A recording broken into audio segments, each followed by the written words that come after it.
Session पे हमने constant keywords को डिस्कस किया और उसके साथ साथ हमने हैश डिफाइन यानी प्री प्रोसेसर डायरेक्टिव को देखा कि किन दो तरीकों से सी लैंग्वेज पे आप कांस्टेंट वैल्यू को डिफाइन कर सकते हैं।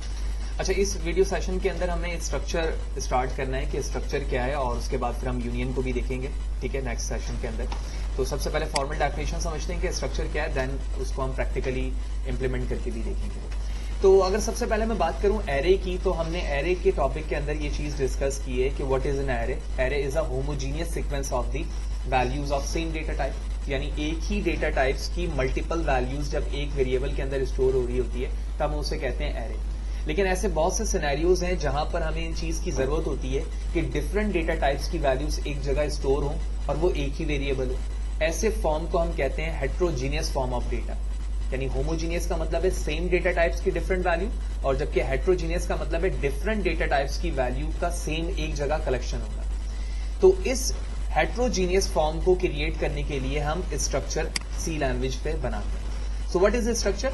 डेफिनेशन पे लिखा हुआ है structure is a user defined data type in C और सी प्लस प्लस, यानी सी और सी प्लस प्लस के अंदर आप यूजर डिफाइंड यानी खुद से डिफाइन किया जाने वाला एक डेटा टाइप है और इसके जरिए से आप एक स्ट्रक्चर बनाते हैं। A structure creates a data type that can be used to group items of possibly different types, ठीक है, into a single type, यानी different data types की वैल्यू को एक single data type वैल्यू के अंदर आपने क्या करवाया हुआ है, स्टोर करवाया हुआ है, ठीक है। In simple word, structure is a collection of variable, can be different types, ठीक है, different types के भी हो सकते हैं, under a सिंगल नेम, यानी एक सिंगल नेम के बिहाफ पर वो अपना वर्क करते होते हैं। इसकी बहुत सारी एग्जाम्पल हो सकती है। फॉर एग्जाम्पल किसी स्टूडेंट की पर्सनल इंफॉर्मेशन है, ठीक है, उसका नाम है, एज है, ठीक है, उसकी आईडी है, ठीक है, उसके कोर्सेज हैं, एक्सेट्रा, ठीक है। तो एक इंफॉर्मेशन एक स्टूडेंट की है लेकिन नंबर ऑफ जो वेरिएबल्स हैं वो डिफरेंट डेटा टाइप्स के हो सकते हैं। तो ऐसे तमाम प्रॉब्लम्स के लिए हम क्या कर रहे होते हैं, स्ट्रक्चर को इस्तेमाल करते हैं। तो लेट्स सी कि हम स्ट्रक्चर किस तरह से बनाते हैं सी लैंग्वेज पे, ठीक है। तो सबसे पहले हमें यहां पर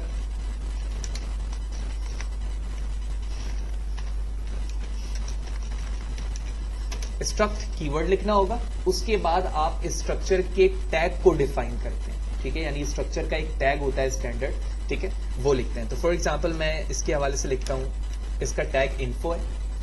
इन्फो के बाद मैंने इसकी बॉडी बनाई और इस इन्फो के अंदर मुझे तमाम डेटा टाइप्स को डिफाइन करना है जो कि इस स्ट्रक्चर के अंदर होंगी। लिहाजा इसके लिए मैंने सबसे पहले लिखा चार, नेम के नाम से मैंने एक एरे बनाया, ठीक है। हम एरे के टॉपिक में ये जान चुके हैं कि सी लैंग्वेज के अंदर स्ट्रिंग डेटा टाइप मौजूद नहीं है, इसके लिए हम एरे इस्तेमाल करते हैं और एरे के जरिए से हम स्ट्रिंग प्रिंट करवा रहे होते हैं। देन इसके बाद मैंने कहा इंटीजर मार्क्स, ओके। सिमिलरली उसके बाद हमने यहां पर ले लिया फ्लोट या डबल, हम डबल में मार्क्स कर देते हैं और इंटीजर में आईडी कर देते हैं, ठीक है। तो तीन चीजें इस इंफॉर्मेशन इस स्ट्रक्चर के अंदर मौजूद है, ठीक है। इसके बाद यहां पर आने के बाद हमें उसके नेम को डिफाइन करना है स्ट्रक्चर के। ये तो हमारा टैग था इसका, ठीक है। अब मुझे इसके नेम को डिफाइन करना है, तो मैंने इसका नाम रख दिया SMP सेमीकोलन। तो SMP it is the name of the structure, और ये जो इन्फो यहां पर लिखा हुआ है, ठीक है, इसका मतलब है कि ये हमारे स्ट्रक्चर का टैग है। जो भी कोड इसके अंदर ऐड होगा वो इस SMP के जरिए से होगा, ठीक है। हम इस चीज को हम देखते हैं कि अब क्या होगा और कैसे होगा। लिहाजा जब मैंने स्ट्रक्चर बना लिया, अब स्ट्रक्चर बनाने के बाद इसमें इंफॉर्मेशन ऐड करानी, तो सबसे पहला जो तरीका हमें समझ में आता है वो ये है कि मैं SMP लिखूंगा, डॉट प्रेस करूंगा, उसके बाद आप देख रहे हो आईडी और नेम इसके वेरिएबल शो हो रहे हैं यहाँ पर। तो सबसे पहले मैं नेम लिखने की कोशिश करता हूं और उसके बाद मैंने यहां लिख दिया फहद हुसैन, ठीक है। उसके बाद SMP दोबारा लिखता हूं और उसके बाद मुझे आईडी लिखनी है, आईडी डायरेक्टली लिया और मैंने यहां पर लिख दिया फॉर एग्जांपल 12 SMP डॉट, इसके बाद है मार्क्स, ठीक है, और इसके बाद मैंने यहां लिख दिया 12.50, ठीक है। कोई भी डमी वैल्यू लिख रहा हूं, आप चेंज कर सकते हैं। अब जब ये तीनों वैल्यू यहां पर डिफाइन हो चुकी है स्ट्रक्चर की, अब मुझे इन्हें प्रिंट करवाना है। लिहाजा प्रिंट करने के लिए यहां पर मैं लिखता हूं प्रिंट %s4 स्ट्रिंग, क्योंकि मुझे नेम प्रिंट करवाना है, और साथ ही साथ हम /n देते हैं, कॉमा प्रेस करते हैं, और जो वेरिएबल का नाम है, यहाँ वेरिएबल तो नहीं है, यहाँ पर ये जिस तरह से एक क्लास से वैल्यू कॉल होती है उसी तरह स्ट्रक्चर के जरिए से हो रही है। मैं कॉपी करता हूँ, कॉपी करने के बाद यहाँ पर पेस्ट करते हैं, ठीक है, और यहाँ से इसे टर्मिनेट कर देता हूँ, ठीक है। फिर दोबारा इस लाइन को कॉपी किया, नीचे मैंने पेस्ट किया, नीचे पेस्ट किया। अब यहाँ पर आईडी और मार्क्स डिस्प्ले करवाना है। आईडी %d डबल LF क्योंकि डेटा टाइप है, और जहां पर नेम लिखा हुआ है वहां पर मैं लिखूंगा कैपिटल ID और यहाँ पर लिखेंगे हम मार्क्स, ठीक है। ये हमारा स्ट्रक्चर बनाने का, उसके अंदर वैल्यू फीड करवाने का और उसके बाद उसे डिस्प्ले करवाने का एक बेसिक तरीका है जो हमने यहाँ पर देखा। जूम आउट कर, जी हाँ बिल्कुल, फॉर्मेट स्पेसिफायर डबल के अंदर हम LF लिखते हैं, बिल्कुल ठीक है, और F लिखते हैं फ्लोट में, ठीक है, C लिखते हैं कैरेक्टर में और D लिखते हैं इंटीजर में। F11 प्रेस करता हूँ और टाइप ऑफ एरर अभी हमारे पास यहाँ पर मौजूद है कि आप एरे के अंदर डायरेक्टली इस तरह से वैल्यू यहाँ पर यूज नहीं कर सकते। इसके लिए हमें स्ट्रिंग क्लास में मौजूद स्ट्रिंग कॉपी को इस्तेमाल करना होता है जो कि बिल्ट इन फंक्शन है। उसके जरिए से आप स्ट्रक्चर के अंदर मौजूद एरे में वैल्यू फीड करवा सकते हैं। कैसे? लिहाजा इसके लिए मैं यहाँ पर लिखता हूँ strcpy, ठीक है, इसके बाद small bracket open, single quotation, यहां पर आप नाम लिखोगे जो आप उसमें ऐड करवाना चाह रहे हो, ठीक है। किसमें तुम्हें ऐड करवाना है? SMP डॉट नेम, ठीक है। तो ये सोर्स है, ये इसका टारगेट है, ये वैल्यू आकर इसमें ऐड हो जाएगी। इसके बाद मैं इसे टर्मिनेट करता हूं और साथ ही साथ जब मैं स्ट्रिंग के बिल्ट इन फंक्शन को इस्तेमाल कर रहा हूं तो मुझे नेम स्पेस भी कॉल करना होगा, यानी उसके जो प्री प्रोसेसर डायरेक्टिव है। तो मैंने लिखा include stdr string .h and let's see. F11 press करते हैं और अब आप देख रहे हो कि सक्सेसफुली जो स्ट्रिंग कॉपी के जरिए से मैंने फंक्शन कॉपी किया था स्ट्रिंग को, वो SMP नेम के अंदर स्टोर हुआ। उसके बाद ID उसी तरीके से हुई जो सिंपलेस्ट वे है उसका, और साथ ही साथ जो मार्क्स का सिंपलेस्ट वे था वो स्टोर हो गया, और उसके बाद मैंने उनकी तमाम वैल्यूज को क्या करवा दिया? डिस्प्ले करवा। तो ये एक बेसिक इंफॉर्मेशन थी हमारे पास स्ट्रक्चर की कि हम स्ट्रक्चर क्यों बना रहे हैं, किसी भी इंफॉर्मेशन को स्टोर करने के लिए जो कि हेट्रोजीनियस टाइप का है, ठीक है। और उसके जरिए से आपने अपने स्ट्रक्चर का नाम SMP रखा और उसकी बिहाफ पर आप तमाम वैल्यू को क्या करवा रहे हैं? सेव करवा के स्टोर करवा रहे हैं। इसी तरह आगे चलते हैं। क्या मैं एक स्ट्रक्चर को डिफरेंट तरीके से इस्तेमाल कर सकता हूं, यानी डिफरेंट स्टूडेंट्स के एड्रेस के लिए? बिल्कुल कर सकते हैं। कैसे? यहां पे लिखा हुआ है SMP, मैंने कॉमा प्रेस किया और SMP1 लिख दिया। मैं एक काम करता हूं, इसे 2 कर देता हूं और इसे 1 कर देता हूं, ठीक है। तो यहां पर लिखना पड़ेगा मुझे 1 1 1 1 1 एंड 1। तो जब मैंने 1 के लिए काम किया है तो मैं इसे कॉपी करता हूं। कॉपी करने के बाद होल कोड को मैंने नीचे पेस्ट किया और जहां जहां 1 लिखा हुआ है मुझे उसे क्या कर देना होगा? 2, ठीक है। तो हम 2 करते हैं उसे,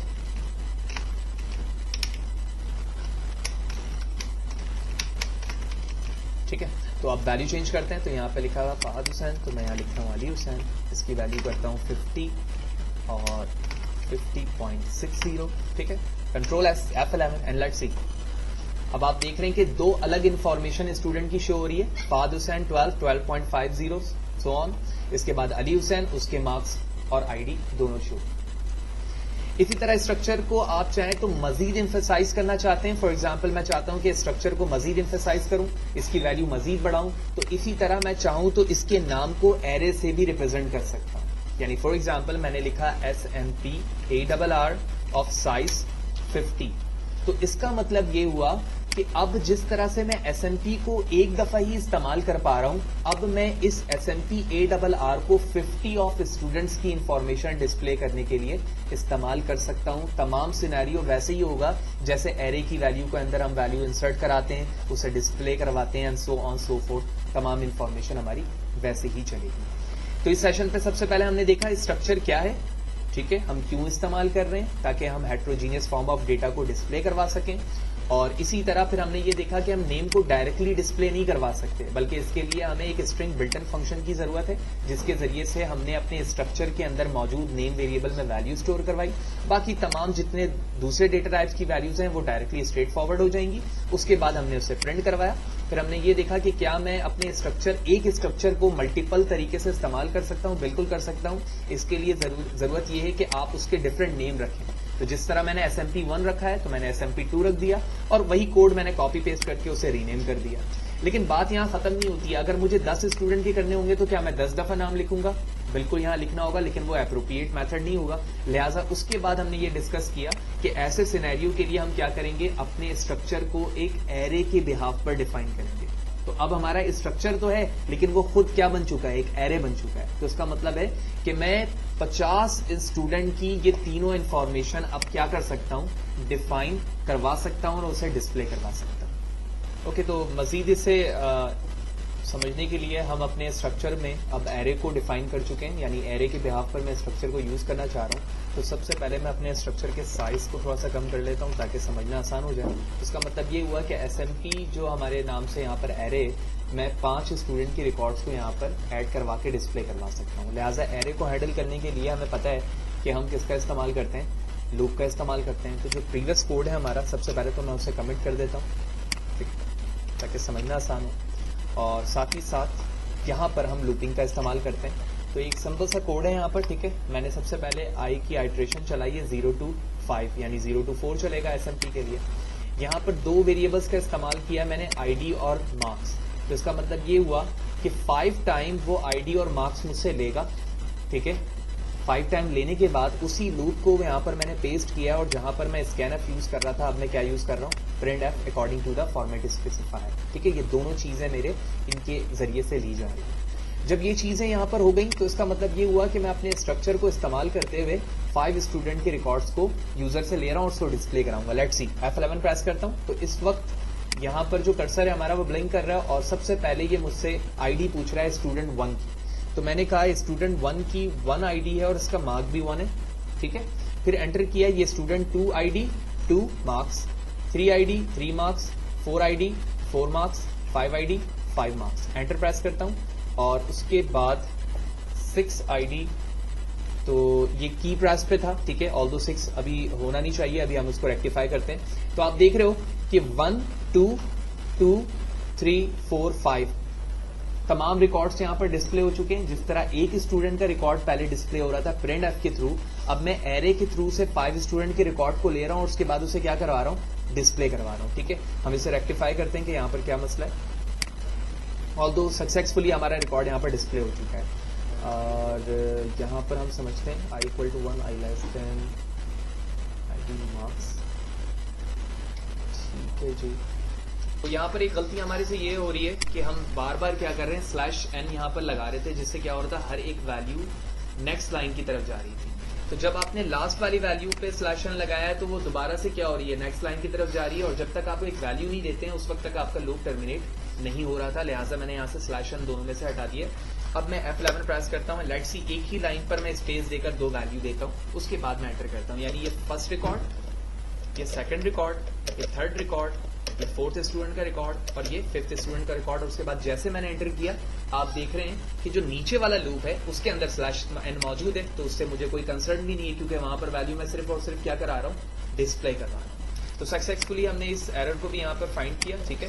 और एरर फाइंड करना, उसको रिजॉल्व करना सबसे अहम काम होता है प्रोग्रामिंग के अंदर, जहां पर आप अपनी लॉजिक को हैंडल करते हैं और समझते हैं कि किस तरह से तमाम कोड की वर्किंग हो रही है और कहाँ पर कौन सा एरर है, किस तरह से हम रेक्टिफाई कर सकते हैं। तो इस सेशन पर हमने देखा कि स्ट्रक्चर क्या है, ठीक है, और स्ट्रक्चर को हम किस तरह से बनाते हैं, किस तरह से उसकी वैल्यू इनिशियलाइज होती है और उसके बाद किस तरह से वैल्यू प्रिंट होती है, जैसे कि हमने SAMP 1 और 2 में देखा था। फिर उसके बाद हमने उसकी वैल्यू डिस्प्ले करवा के यहाँ पर str कॉपी फंक्शन, मैंने स्ट्रिंग बिल्टन फंक्शन इस्तेमाल करके बताया कि आप नेम किस तरह से स्टोर करवा सकते हैं। देन उसके बाद हमने फाइनली देखा कि क्या मैं अपनी इंफॉर्मेशन एक एरे के फॉर्म में स्टोर करवा सकता हूं, तो बिल्कुल करवा सकता हूं। उसके लिए मैंने लूप का इस्तेमाल किया, जितने रिकॉर्ड्स मुझे चाहिए थे वो मैंने लिया और उसके बाद उसी रिकॉर्ड्स को लूप के थ्रू क्या करवा दिया, डिस्प्ले करवा दिया।